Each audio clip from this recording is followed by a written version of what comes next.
guys, Stephen Phillips here, back in the garage today. As you'll notice, we're kind of in a different setting. This is actually a 2014, it's a V6 Camaro that we've installed at Hurst.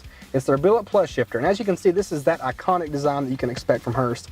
But really the big difference between this and our stock shifter is that the stock shifter was very loose and kind of sloppy, whereas the Hurst shifter is nice and firm.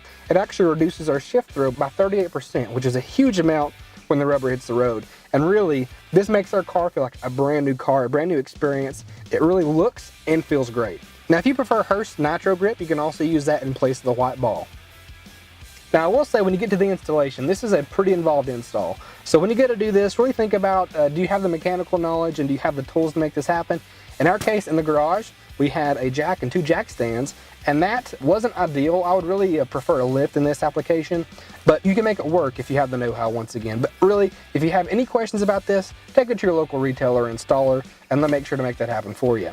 Now, the shifter itself is made in the United States of America and comes with a limited lifetime warranty should anything go wrong. Alright, so if you want any more details about the Hurst shifter, please check that description below. We'll have everything listed there for you, as well as a part number and even a dealer locator, so you can find the shifter at a dealer near you. Thanks again for tuning in. This has been Parts Pro in the Garage.